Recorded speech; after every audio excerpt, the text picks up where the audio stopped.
Mamwe maria tukuhaririirie Inooro Miaraho.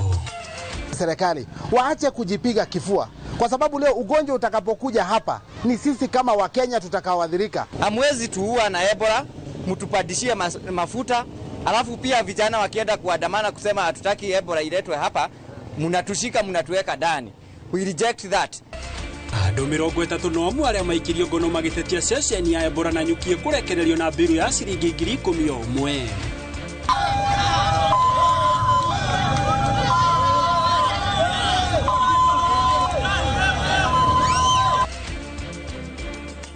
Mutino wa ngari rateire mwerekera Kĩbĩrĩgu ĩkũraga andũ 3 angĩ 3 makĩgurara. Tangu wakati alitangaza msimamo ya kwamba yeye ameungana na timu ya Fred Okengo Matiang'i na Ezekiel Machogu Mbaki, tangu siku alitangaza amekuwa akiwindwa, wametuma wounds. MCA wa wadi ya Ichuni Kisii arahonia nguraro thutha wa gũtharĩkĩrwo garaji-inĩ.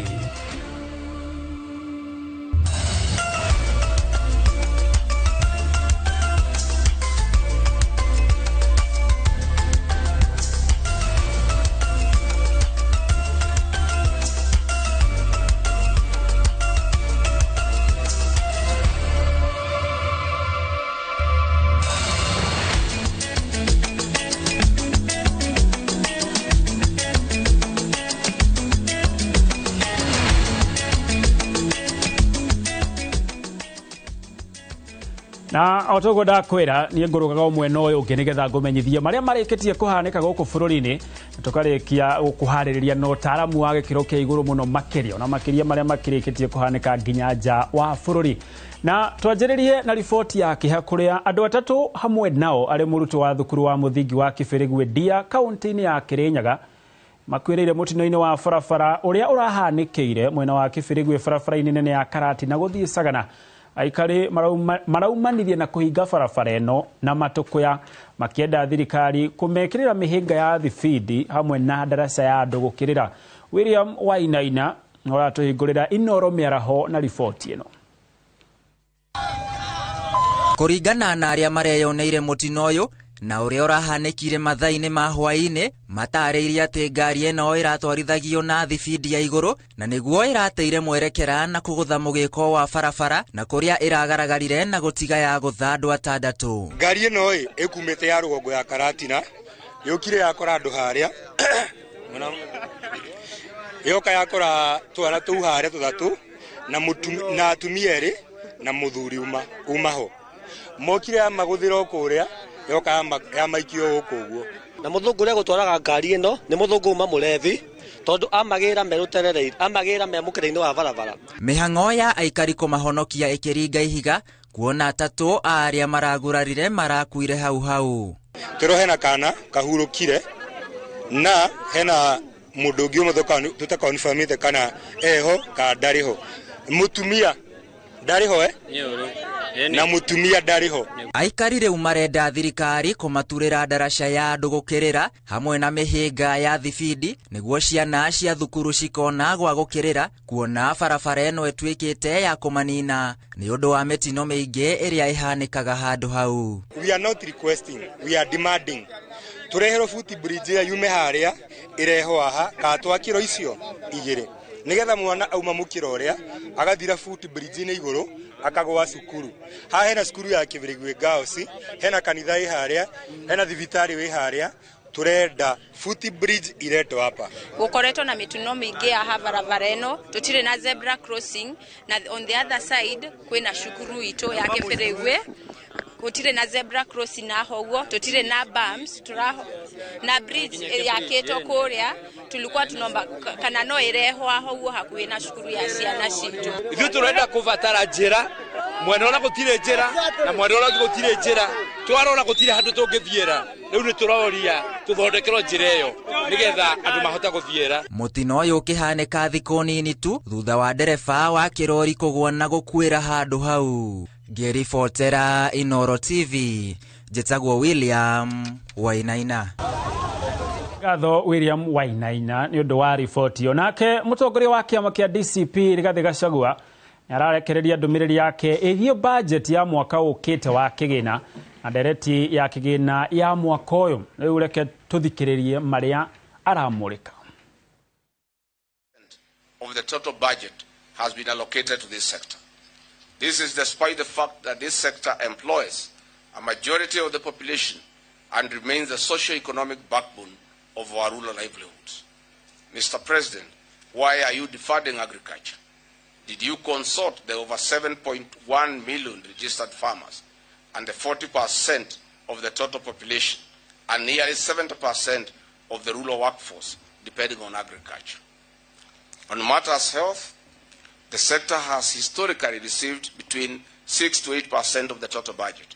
Unfortunately and painfully, under the current budget estimates, the sector has been allocated a portly 3.5% of the total budget.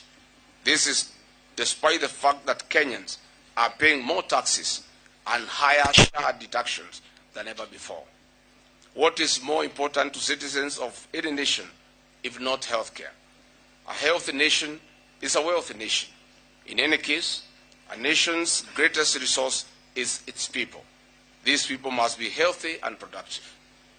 Despite suffocating critical sectors, the government continues to increase allocations to non-essential expenditures. The Presidency and State House have continued to expand up to 17 billion in this year's budget. This is funding opulence and corruption. What does State House need Kenya shilling 17 billion for? Are there schools and hospitals in State House? Fellow Kenyans, between the 2022 to 2026, allocation to the security docket steadily rose from Kenya shillings 318 billion to Kenya shillings 567 billion, an increase of Kenya shillings 249 billion without corresponding improvement in securing the people of Kenya and our territory. Why this sharp increase? Why do we still have Jubilant forces still occupying Mandera County and harassing Kenyans? Why are goons working alongside the National Police Service?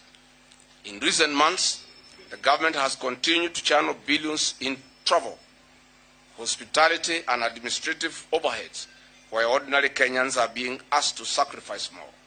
Official supplementary estimates show that Kenya shillings 8.4 billion was allocated to State House alone for hospitality, domestic travel and vehicle operations, while the Controller of Budget flagged Kenya shillings 10.8 billion in travel spending in just 6 months.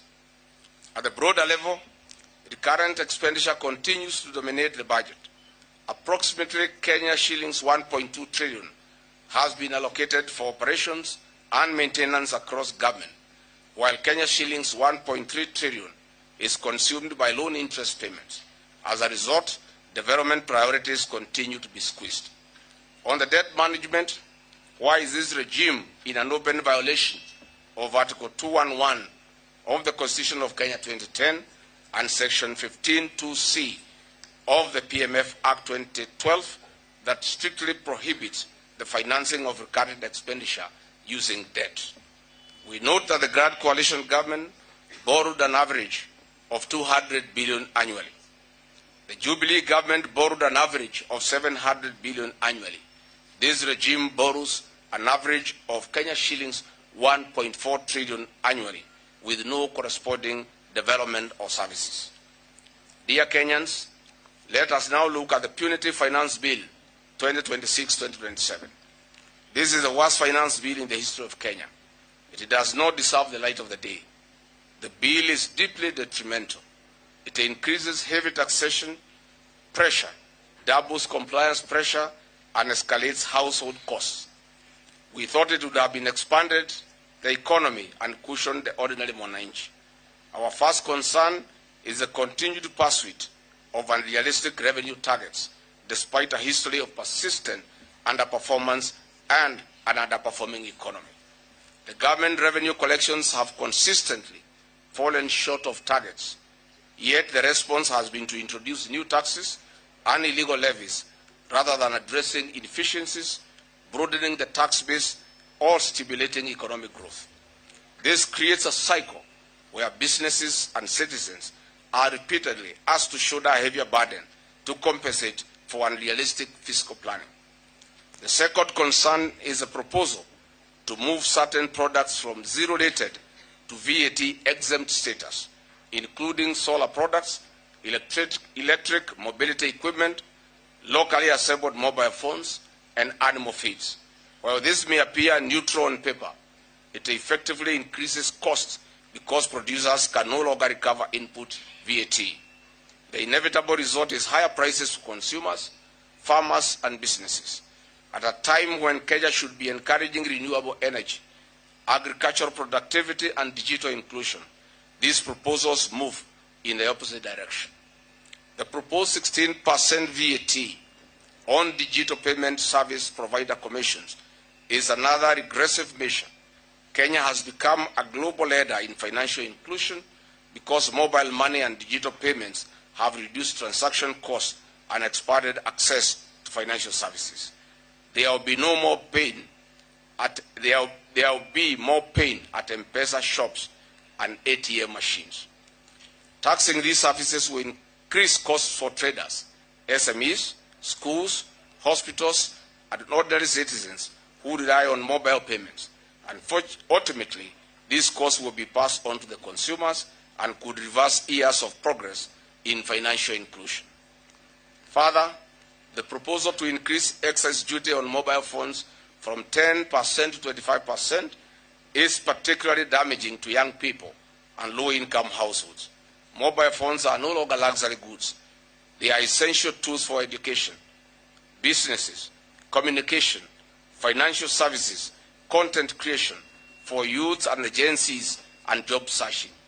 Increasing their costs will widen the digital divide and disproportionately affect students, entrepreneurs, and rural communities. We certainly know the finance bill also proposes a 30% growth withholding tax for what is called non-resident landlords, but effectively it affects the Kenyans in diaspora. While intended to raise revenue, the practical effect is likely to be higher rents for businesses and commercial tenants as landlords pass these costs to occupiers. This will increase operating costs for businesses and contribute to higher consumer prices. This is unfairly targeting our diaspora communities who should be investing back home while they work abroad. Where do you want these Kenyans to retire to? Or where do you want them to invest? Equally concerning is a proposal introducing a 60% minimum deemed dividend threshold. This measure risks penalizing businesses that retain earnings for expansion, working capital, debt repayment, and an investment. Rather than encouraging growth and job creation, firms will be forced to distribute funds that would otherwise be used for investment. From a governance perspective, one of the most troubling provisions is the proposed removal of protections against agency notices during active tax appeals. This will allow tax authorities to freeze bank accounts and enforce collection actions while disputes are still before tribunals or courts. Such powers will cripple businesses before they have an opportunity to be heard, undermining due process, investor confidence, and the constitutional principle of fair administrative action. The finance bill further proposes tax filing timelines from June 30th to April 30th and introduces stricter objection deadlines, which include weekends and public holidays, increasing compliance costs for businesses and taxpayers. These measures may appear administrative, but they affect businesses that lack the resources of larger corporations and will struggle to comply within shortened timelines. The cumulative effect of these proposals is deeply worrying. At a time when Kenyans are already grappling with a high cost of living, rising statutory deductions, expensive credit, unemployment, and weak economic growth, the Finance Bill 2026 places additional pressure on households and businesses. Instead of stimulating production, encouraging investment, and creating jobs, many of the proposals risk making Kenya a more expensive place to live, work, invest, and do business. We strongly hope that a people-centered finance bill would focus on expanding the tax base, sealing revenue leakages, promoting investment, protecting taxpayers' rights, supporting farmers and businesses, and creating an environment where economic growth naturally generates sustainable tax revenues. Unfortunately, the current bill leans too heavily toward extracting more from an already strained economy, while doing too little to address the structural weaknesses that continue to undermine growth and prosperity. The finance bill represents a continuation of a failed philosophy.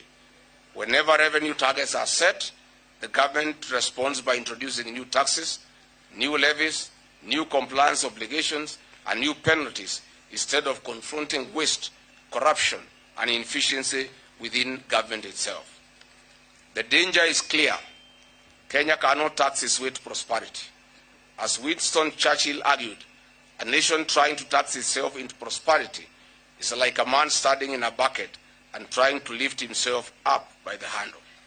In light of the danger the people of Kenya are exposed to through these budget estimates and punitive finance bill, DCP would rather have done the following to cushion Kenyans, create a prosperous nation, and dignify the Kenyan people.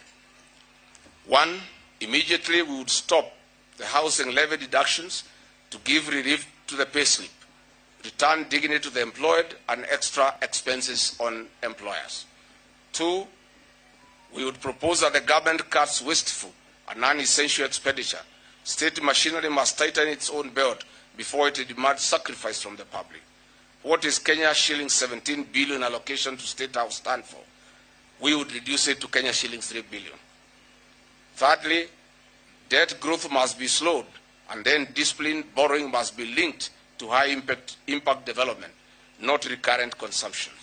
Kenya must move toward a more sustainable fiscal posture with a credible plan to reduce the deficit over time. Fourthly, education, agriculture, and health must be protected as priority sectors. Agriculture should be funded as the engine of food security, rural employment, and lower inflation. Health should be funded as a core human right and an investment in productivity.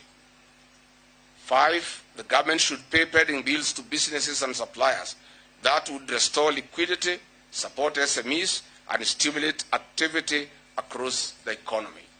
6, taxation must be broadened fairly rather than imposed repeatedly on the same shrinking base. Compliance should be improved through modernization, transparency, and trust, not through punitive pressure on households already stretched to the limit. 7, Parliament must claim its oversight role. Budgets should be interrogated line by line, not passed as routine exercise. The legislature must insist on accountability, realistic revenue assumptions, and the protection of vulnerable sectors. Oversight is not obstruction, it is stewardship. Finally, the government must restore accountability. Every shilling spent should be explainable. Every project should be measurable. Every ministry should be held to performance, not rhetoric. In addition to the above, we would structure the budget as follows. Reduce the entire budget from Kenya shillings 4.8 trillion to Kenya shillings 3.7 trillion. In agriculture, we would increase from 97 billion to 300 billion. Health, increase from 167.4 billion to 450 billion. Public administration, we would reduce from 354.9 billion to 250 billion. And borrowing, we would reduce from 1.44 trillion to zero borrowing.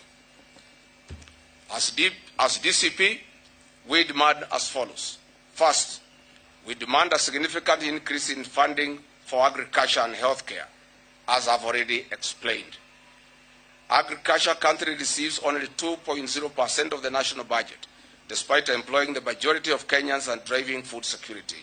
We call for a progressive increase to at least 6% of the budget, approximately 300 billion Kenya shillings, as an immediate step towards achieving the 10% Maputo Declaration target. These resources should be directed toward irrigation, extension services, fertilizer support, value addition, storage facilities, aggregation centers, and market access to farmers. Health currently receives only 3.5% of the budget, far below the 15% Abuja declaration target.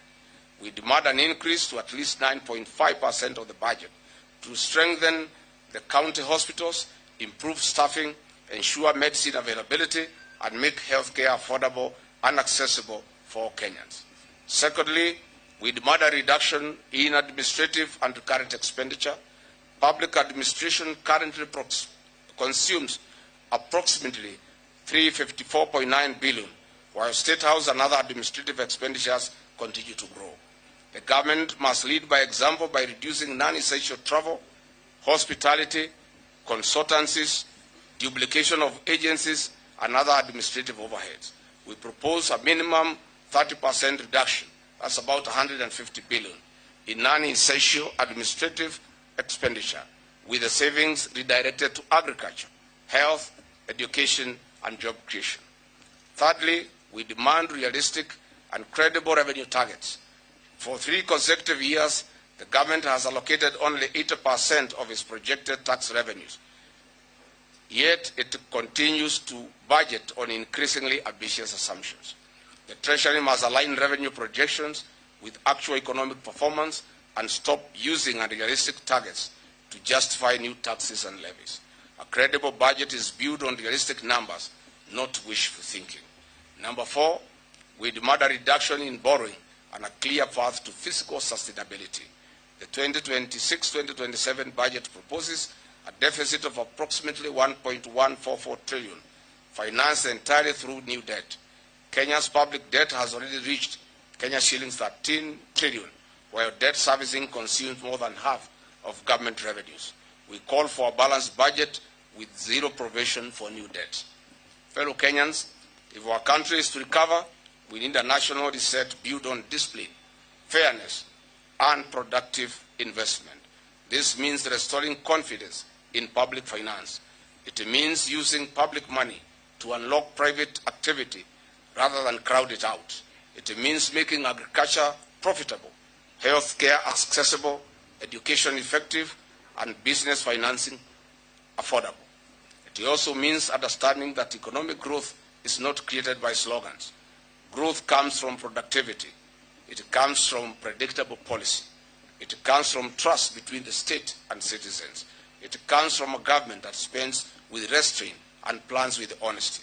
We demand a budget that puts people before politics and production before consumption. Kenya's future depends not on how much the government spends, but on how wisely it spends it. The farmer, the young people, the teacher, the healthcare worker, the entrepreneur, the police, and the civil servants searching for opportunities must once again become the center of national economic policy. We call on all elected representatives of the people to listen to the people and reject in total this budget estimate and finance bill 2026-2027. Fellow Kenyans, this budget should have been an opportunity to reset our fiscal path. Instead, it risks deepening the same pattern of debt dependence, weak priorities, and citizen frustration. We reject the idea that the national development is achieved by taxing people more while protecting inefficiency. We reject the idea that debt is an alternative to discipline. We reject the idea that a government can build prosperity by ignoring its citizens. The future of Kenya will not be built by a budget that feeds bureaucracy. It will be built by a budget that empowers production, protects the vulnerable, rewards honesty, and places people before politics. That is the Kenya we deserve. That is the Kenya we must demand. And that is the Kenya that we must build. Finally, I urge the people of Kenya that we remain vigilant. We must call out our elected leaders supporting this reckless budget estimate and punitive Finance Bill 2026-27. Keep a record of all those who will stand with the Kenyan people and those who will stand with this reckless proposal and regime. The day of reckoning is 10th August 2027. God bless you, God bless Kenya, and thank you.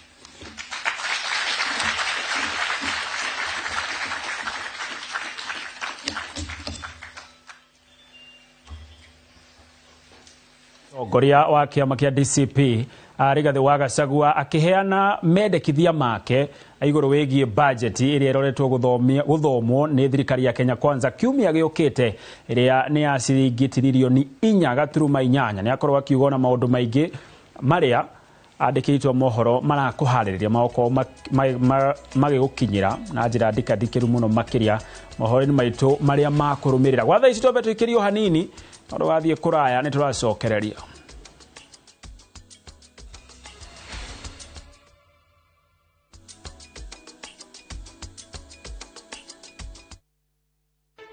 Paul Waigajo ni arakunyita ugeni igongoni-inĩ rĩa gucokia ngatho Sunday no tariki 7 mweri uyu haria Gorika Shopping Center kwambĩrĩria thaa 6 cia mĩaraho nginyagia thinacara cia hwaĩ-inĩ. Rwĩmbo gakundio nĩ aini ngũrani ta Samirogo, Kamoko, Wanja Asali, Lois Kim, Phyllis Budhia, Franco Asubu, Jordan, Meru Wageshi na Lucy Ng'ang'a. MCs ni Karwĩmbo Mũkũrinũ na Kĩhenjo. Ũkai tucokie ngatho nĩ gũkorwo Ngai nĩ akenagio nĩ igongona rĩa gucokia ngatho.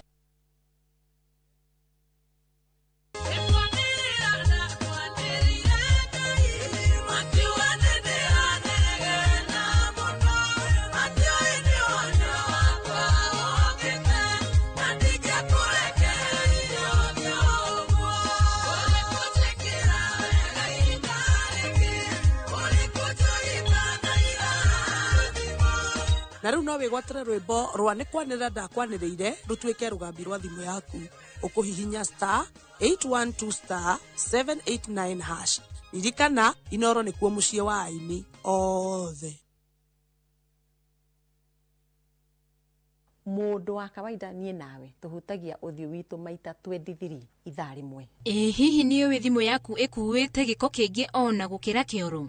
Ni ndiuwe ona ndire ndaigua. Na hihi ni uwe o wako motuko mathaa meri ukoragwo thingi iroto-ini? I don't know that.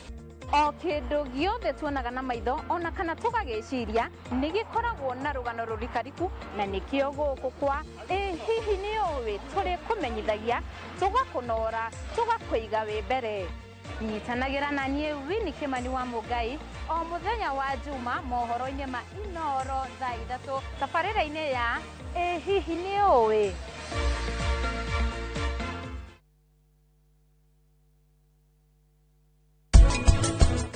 Takwere kaicho idano ubange indo ciaku uthie Giwe kingoni niwe wina indo wa mathengi kiria kanua kau gaku karoge we ni ndingire kuingirira maundu mene ngiriria nyawira ucio angiuri kana no ende gucoka wira guku no etikire na wi hau kimutetera.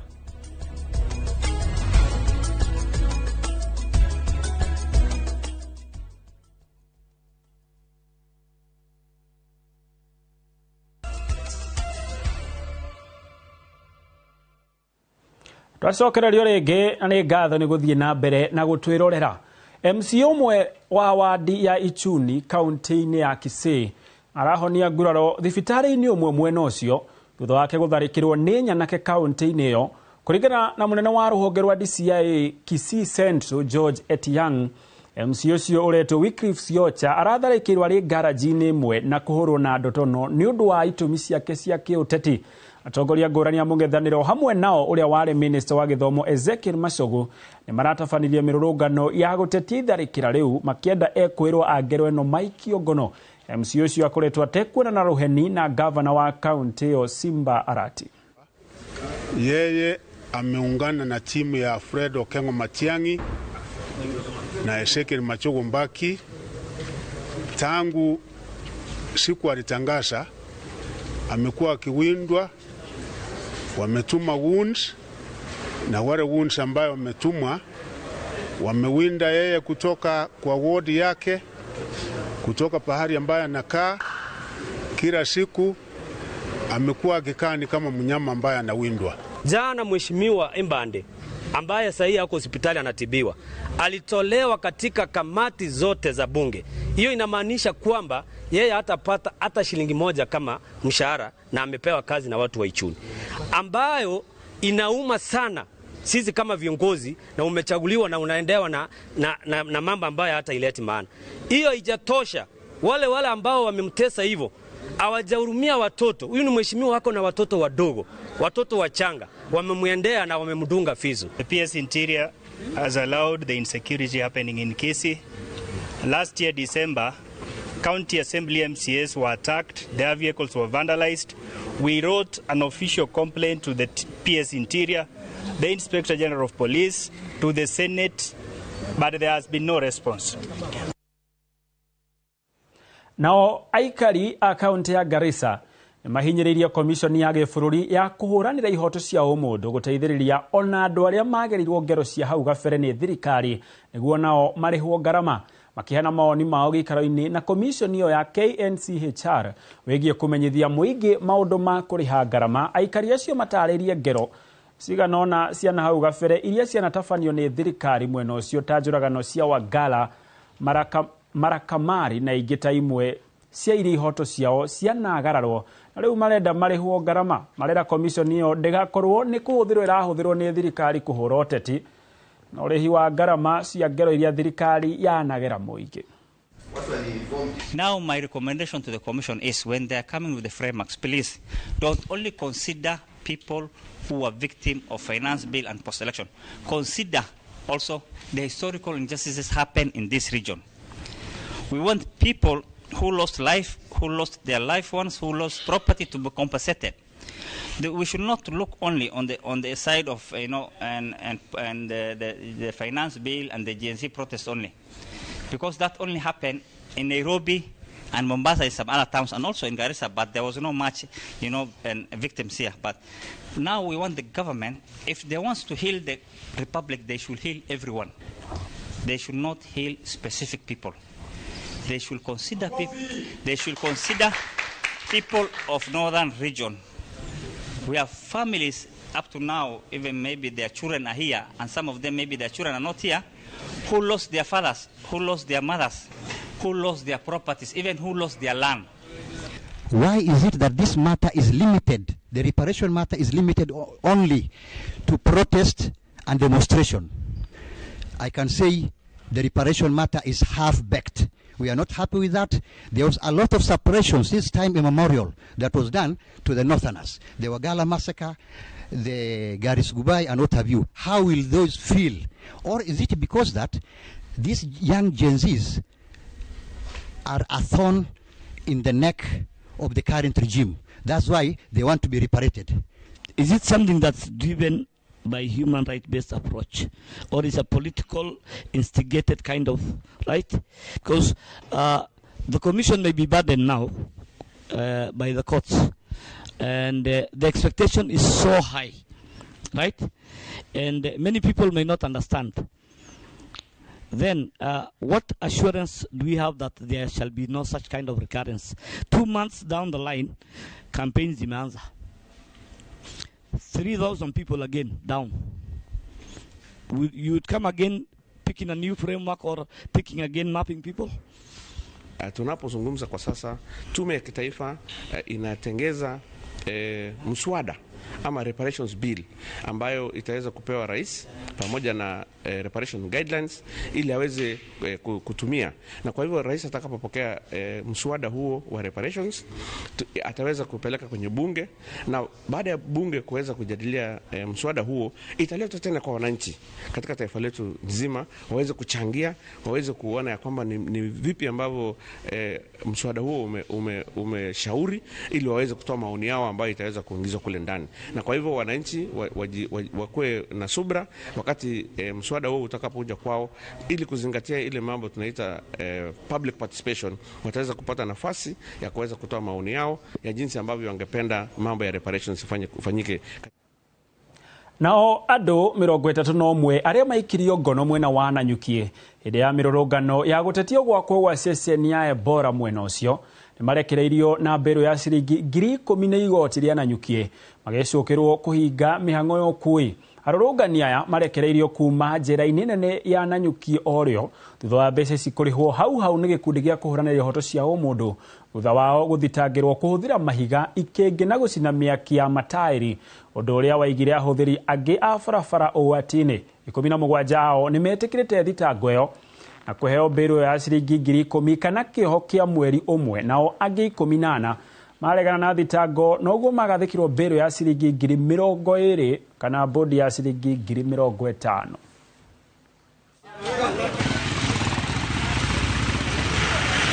Comrade power. Tuesday. Tutakataa Ebola hapa Laikipia. Kataa Ebola, kataa Ebola, kataa. Nilikuwa arrested on Monday, watu wa maandamano ya Ebola, whereby tuna advocate for hiyo facilities kuja hapa Nanyuki, because like from my own experience, nikiweza kuwapatia experience pale remand uta realize that watu wamefinyana sana. So in case Ebola ikiweza kuja hapa Laikipia, mtu mmoja aingize pale prison, tukiangalia wale tunaweza kuwa affected pale ni wengi sana, because we are more than 200 plus. Unaona aka nyumba ni kadogo. So what I'm telling my fellow youths, vijana wenzangu, hii mapambano ya kukataa Ebola isikuja Laikipia si ni ya mtu mmoja, it can affect even your brother, your sisters na watu wengine wengi. Sisi tumetoka nje na cash bill, tumewakilishwa na Tatuko peke yetu. Na imiza on Tuesday tuko na maandamano, tukutana hapo Cannon Ground na bebe vitu za watu ama kuiba, tuende na peacefully. Jua ukiangalia kama hii ni stadium ilibomolewa, tutengenezewe bando kutengenezwa, lakini unaona tunakuja kuletea magonjwa zenye hatuna hapa Kenya. So vijana naimiza on Tuesday msiget back. Sisi tunatotetea opportunity yetu, na ukiangalia vijana kama sisi wengi hatuna kazi. Hamwezi tuua na Ebola, mtupadishie mafuta. Alafu pia vijana wakienda kuandamana kusema hatutaki Ebola iletwe hapa, mnatushika mnatuweka ndani. We reject that. Na mimi nataka tu nimalize hivi niseme, vijana wetu, Tuesday ni Tuesday. Lazima tuandamane kanini na kanene, tutoke kwa barabara. This is our life and nobody should dictate our life. We are in a democracy, na kama tumekataa Ebola quarantine kuja hapa isiletwe. Watu wapeleke wagonjwa wao kwao. Serikali waache kujipiga kifua, kwa sababu leo ugonjwa utakapokuja hapa ni sisi kama Wakenya tutakaoadhirika. Wale ambao tunawahost hapa leo kama Muamerika ama wale wengine watabaki kutuchekelea kama Afrika, kwa sababu makao makuu ya jeshi la Marekani kule Pentagon, sidhani kama sisi tungekubalika kuweka kambi ya Pentagon tupeleke Wakenya walio na Ebola kule ama ugonjwa mwingine wowote. Tuesday tupatane, Tuesday tukue peaceful, tupeleke pale petitions zetu na grievances zetu ya kukataa establishment ya quarantine kwa hii facility. If we are peaceful, I don't see the reason of why the police should arrest peaceful protesters. Theothe egithiaga na mbere na gukungwira muthi wa maria maturigiceirie muingi oro hamwe na nyitite miruhonge-ini rwa maria maturigiceirie kaunti-ini ya Mombatha ni manyitanire hamwe kuhanda miti 1,500 thiini wa barabara nene iria ciraingira taoni-ini ino ya Mombatha. Anyititemi uhoro-ini wa maria maturigiceirie kaunti-ini ino ni mahinyirie bata wa guthomithia muingi iguru rigie ugaruruku wa riera uria ugumeire bururi o hamwe na thi yothe mengineo. Na katika kazi yetu tunayofanya pia inatupa changamoto nyingi. Tunaposafisha mitahani, kuna watu wengine wanatushikilia mapanga, wengine wanatufukuza. Tukifika mitahani pia kuna wale wanaobeba takataka ovyo wakitupa mabarabarani. Tukijaribu kuwakataza, hawataki. Mtu anakushikia panga anambia unanikatazia nini? Wengine wanachoma takataka. But what I would just urge our citizens that, waste management is not entirely a government function. Most of this litter come from us as citizens, and we have to also want a cleaner city and support the city in cleaning, Mombasa. So mine is just to encourage our citizens to also hold each other accountable when it comes to littering in our neighborhoods, to call out those who litter, and to also adhere to the kind of standards and the laws that we've put in place that would support cleaner Mombasa. That means that you have to give your garbage to a registered waste handler, whether it's a CBO in your neighborhood, and not just give your waste to any passerby. It is our responsibility to care for the environment, and this is part of the day-to-day slogan to be able to ensure that our environment is well conserved. Climate action does not only look at environmental conservation, but also tapping environmental benefits as well as social benefits that empowers the community to be able to benefit on this. Planting trees is our responsibility, and here kama mji wetu wa Mombasa lazima tupande mti, so that vile Chief Sustainability Officer amesema itatusaidia sana, especially hapa kuna joto mingi, so tukiendelea kupanda miti itabsorb hiyo maji na itapunguza joto mingi. Ukongweri otoyo ni utafanitio kaunti-ini ya Nairobi hadi ya mĩtĩ anathare makiũkũngũĩra. This is about 1.5 billion Global Fund Greening Alliance, GGA UK, gone to waste. The funding by the GGA United Kingdom under the auspices of Restore Africa have been a waste and fraud. The restoration, which was majorly in Narok, Baringo and Migori, as I understand, stopped 2 months ago due to negative impact on the ground and suspicious fraudulent.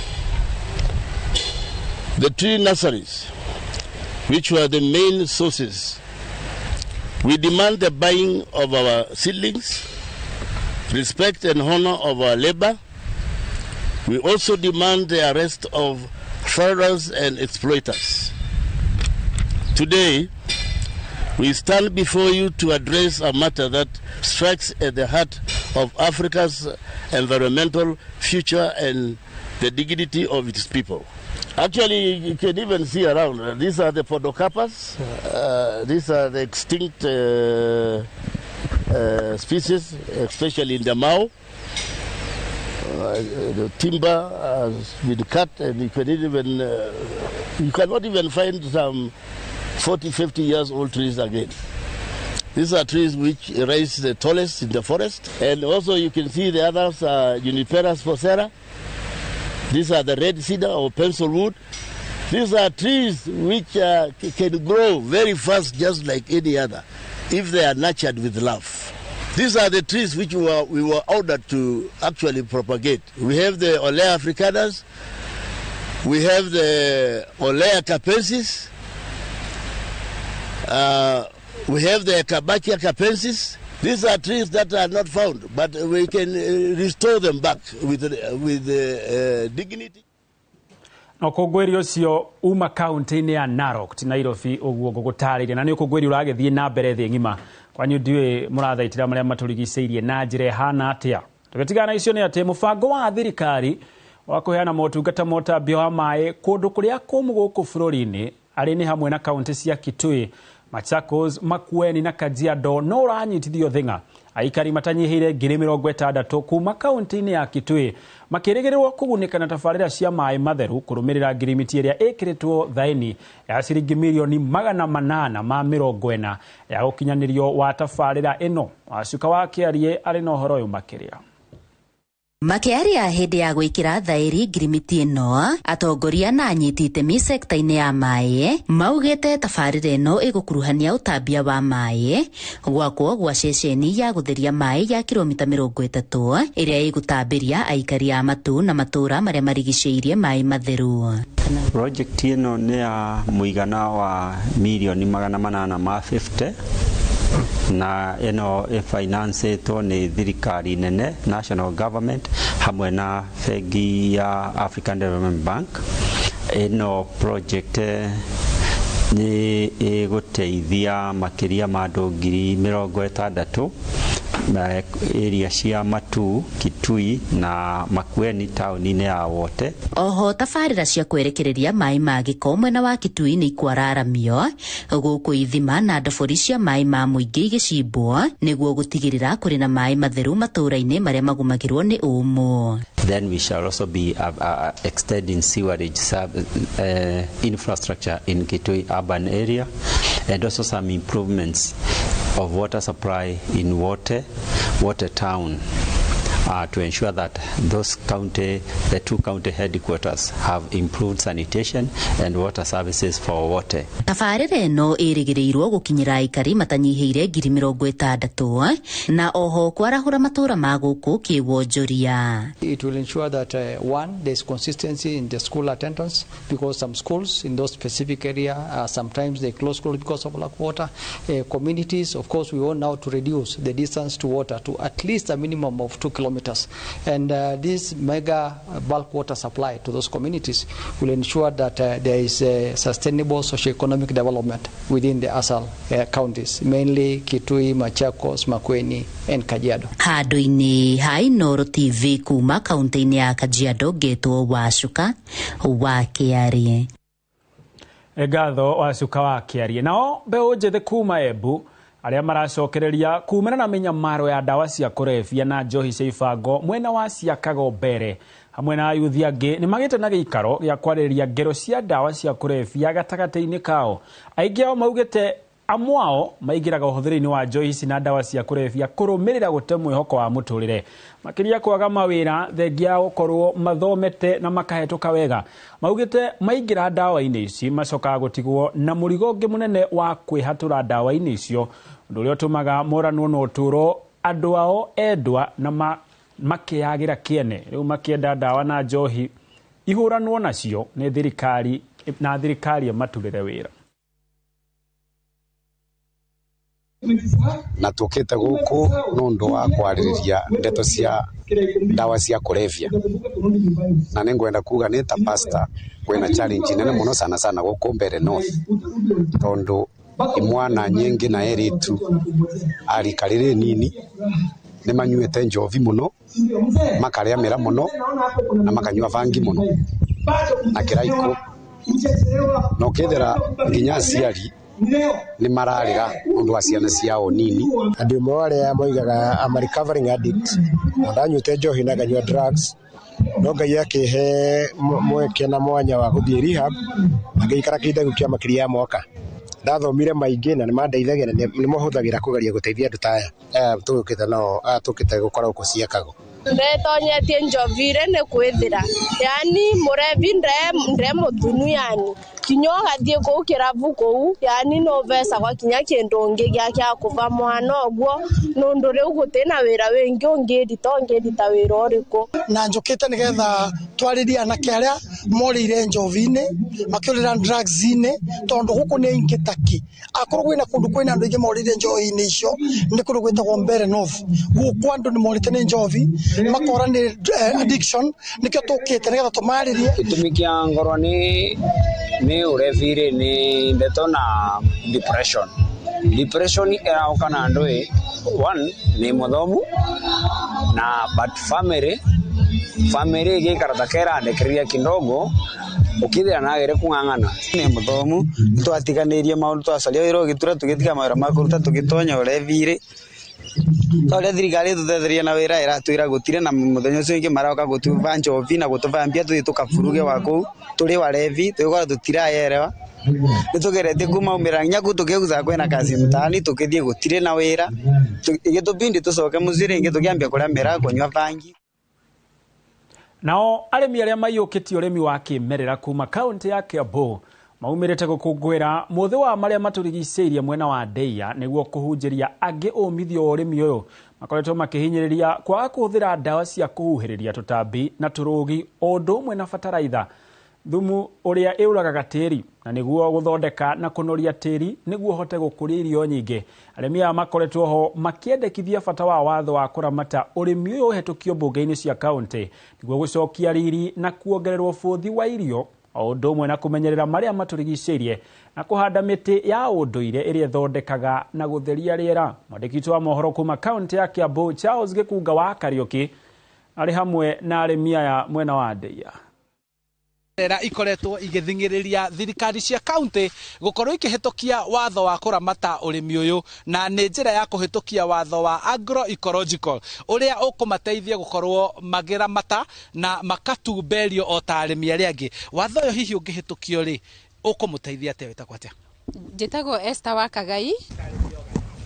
Watho wa organic wa agroecology ungihitukio ungikorwo tuteithĩtie ati tukurima agroecological tukimenyaga ni tunyititwo guoko ni thirikari ndina mano yende kuona andu mararora mazingira magatigirira maundu mothe ni marekika uria marendekana na naturally so magituhe nafasi iyo ithuĩ no tũigue tũkenete mũno mangĩtũhĩtũkĩria watho ũyũ tũhote kũrĩma tũtarĩ na guoya kana tũtakuona ta tũrahinyĩrĩrĩka tũkĩruta wĩra witũ. Tũgoka mũgũnda waku tũkarora kana nĩma ũrarĩma irio cia organic, kuma hau ũkaregister nĩ ũrĩ namba, koguo na ndũngĩrehe indo ciaku thoko ũtarĩ na namba, nĩ ũrĩ certificate, koguo tũngĩbatara ona gũtwara indo ciaku kũndũ kũngĩ nĩ tũkũhota gũtwara indo icio tũtarĩ na thĩna o wothe, no nĩ tũbuatagĩrĩra mũno o mũrĩmi ũrĩa areka, mũrĩmi wothe ũrarehe irio thoko ciothe cia organic. Ciria kũhingũra ndũnyũ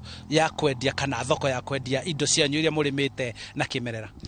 Njĩtagwo Mary Njoku wa Karanja, ũrĩmi ũyũ wa kĩmerera nĩ nyonete ũteithio tondũ irio iria ndĩaga itirĩ na ndawa, tondũ nĩ twenderenda gũcokerera ũrĩmi ũrĩa warĩmagwo tene nĩ acũcũ witũ tondũ matiĩkagĩra ndawa, ona mĩgũnda nĩ yagĩraga ĩgacokio noru ũrĩa yarĩ naguo tene. Nĩ tũrateithĩka tondũ rĩera tũtirathũkia rĩera na ndawa, na nĩ tũrahanda kinya mĩtĩ to mũthĩ tũgũkũngũagĩra ũhoro wa ũhandi wa mĩtĩ kana mazingira nĩ tũtharagĩrio rĩera na tũkamenya twahanda irio cia kĩmerera rĩera nĩ rĩgũthera ona mĩgũnda itũ nĩ kwagĩra. Okay, asante sana. Kwa majina naitwa Rosina Wanyama, nafanya kazi na shirika la Alliance of Biodiversity International and SEAT. Ni shirika ambayo linafanya hasa mambo ya utafiti wa ukulima, na kwa sasa hapa Kiambu tumekuwa tukifanya kazi na wakulima kuwafunza mfumo wa kilimo endelevu ambapo wameweza kukuza mazao aina tofauti kwa mfumo wa PGS. Na baadhi ya mifumo ambayo tumejaribu kuendeleza huku ni mfumo wa agroecology na pamoja na organic ama kilimo hai, na wakulima wengi huku Kiambu wameweza kuadopt hizi practices ama kanuni za agroecology na kilimo hai, na kwa hivyo siku kama ya leo wanaweza kufungua soko yao ya hivi bidhaa, because ni muhimu sana kuhakikisha kwamba wakulima hawakuzi tu bidhaa but wanaweza kuaccess masoko ya hivi bidhaa. Na kwa hivyo siku ya leo tunafanya kazi na kikundi kinachoitwa Kismat. Kismat ni kikundi ambacho kimefunzwa mambo ya PGS certification, na hiyo ni local certification ambapo wakulima wenyewe wanaangalia mashamba yao, kitu ambacho tunaita peer review. Wanaangalia huyu mkulima mwenzangu anafanya ukulima aina gani, wahakikishe kwamba kila mkulima kwa hiki kikundi zingatia zile kanuni za agroecology na pia kilimo hai. Na siku ya leo kama siku ya Environmental Day tunafurahi sana kwamba hiki kikundi cha Kismat kimeweza kufungua soko yao ya kuuza hivi bidhaa vyao vya agroecology na pia organic. Asante sana kwa kutuelezea. Uguo niguo gukihana guku ni ndĩ ya kaunti-inĩ ya Kiambu. Arĩmi aya magĩthiĩ na mbere kũhingũra ndũnyũ. Ririkana arĩmi aya nĩ arĩa makoragwo makimenereria ũhũthĩri wa ndawa ndũrũ cia kũhuhĩrĩria tũtambi na tũrũgi, oro ndũmwe na ũhũthĩri wa fertilizer ĩrĩa ĩkoragwo ĩkĩrũria tĩri. Na koguo ũcio nĩguo mwago ũrĩa wĩ thĩinĩ wa mũgũnda mũthenya wa ũmũthĩ, tũgĩkũngũĩra mũthĩ wa marĩa matũrigicĩirie, na koguo tũgakiuga tũrĩe wega kũrĩmwo wega nĩguo mũndũ agĩe na ũgima mwega wa mwĩrĩ, rĩera rĩthere na tĩri naguo ũkorwo ũkĩmenyererwo, ũcokie ũnoru waguo. Handũ-inĩ ha Inooro TV, njĩtagwo Charles Gĩkunga. Ngatho Charles Gĩkunga wa Kariũki. Mũikarĩri gĩtĩ wa bodi ya ũngania wa igoti bũrũri-inĩ KRA nĩwe Nderitu Mũrĩithi augĩte mũtugo wa honge cia thirikari kwaga kũrĩha igoti nĩ ũcangĩrĩire hanene harĩ rũhonge rwa KRA kũrĩa gũkinyanĩria matanya maruo ma ũngania wa igoti. Akĩaria taũni-inĩ ya Nanyuki hĩndĩ ya kĩgomano gĩa KRA na Onjoria, Mũrĩithi augĩte KRA nĩ ĩrahũthia njĩra cia kĩrĩu cia kũhũthĩria Mũkenya ũrĩhi wa igoti, akiuga Kenya maiyũkĩtie njĩra ici nĩ amu nĩ iramahonokeria mahinda na thabarĩ ĩrĩa marakoragwo nacio makĩenda motungata ma KRA. Ongereire atĩ kuma rũhonge rũrũ rwambĩrĩria mĩcemanio na mũingĩ matũũra-inĩ matiganĩte, Akenya nĩ macenjetie ũrĩa maronaga KRA na angĩ makenda kũmenya makĩria mũrutĩre waruo wa wĩra, na nĩ ũndũ ũkoretwo ũkĩgucĩrĩria aingĩ kũrĩha igoti matagũtindĩkwo. Many sectors that have not previously been contributing have told us their biggest reason or hurdle is because of that cost of compliance. That if you make it easy for me to pay you I will pay you. But if I have to incur more cost in order to pay, it becomes very difficult. And therefore, as we have been going around, what you have seen, discussions around, for example, the technology we use called e-Teams. And I remind you, e-Teams is not a new tax or new tax obligation. E-Teams is simply a technology that we use to make it easy for everybody. We have dealt with more than 200 ideas and issues raised by citizens on how to improve the process, and we are really, really pleased, and we thank them for engaging so deeply. Rakato mukiore ngimwiroreri no ndugathie kuraya ni amu twacokereria riu tukuingira iharo-ini.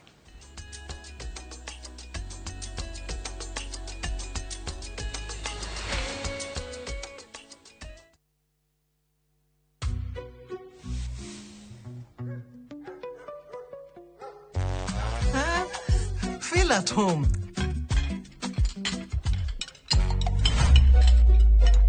Mzae. Ugali na slap.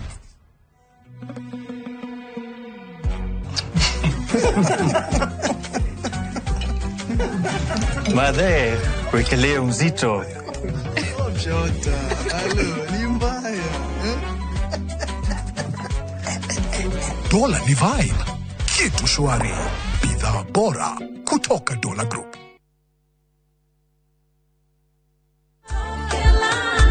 Juja. Wewe ndoa hii kitu inanichafua. Igatiga wega kana ume. Gaka ndigetiga nituthie ngamuonie wira wako. Kondo ni guku gwa kahinda ka miaka 8 riu ngoretwo ngatinangia mathogora ma buroti guku Top Care, na nikio aikaria ingi ya guku Juja na Joska magurite buroti na Top Care. Twena mugunda turakwenderia Juja 695,000 na kuo guku Joska Kagudo Road tutureire mai ma borehole tukakwenderia 445,000 only. Tucerera Ruiru Town kana Rwai Plaza kana tuhurire thimu o riu 0708 000 999.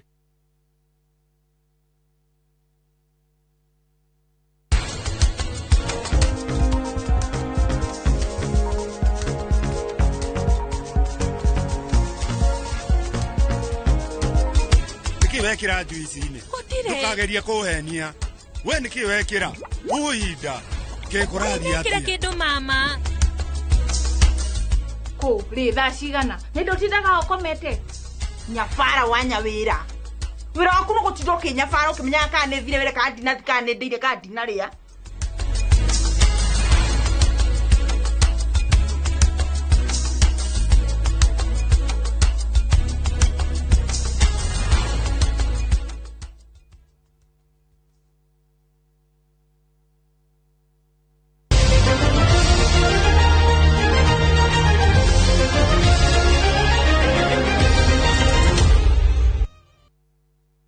Twacokererio ringi na riu tuingira iharo-ini. Timu ya Harambee Stars iranyitirwo draw ya bao 1-1 magithaka na Lesotho muthenya wa ira. Ngucanio ya kiurata iria irathakirwo kiharo-ini kia Lucas Moripe muciini wa Pretoria bururi-ini wa South Africa. Frank Odhiambo niwe urambire gufunga bururi ndagika-ini ya 16 na Lesotho kwetukira Thambo Makhele araiganania maundu gibindi-ini gia keri. Timu ici igatungana ria keri oro kiharo-ini giki muthenya wa kiumia. Mbitika ici iria ni wihaririria mbere ya AFCON ya mwaka wa 2027.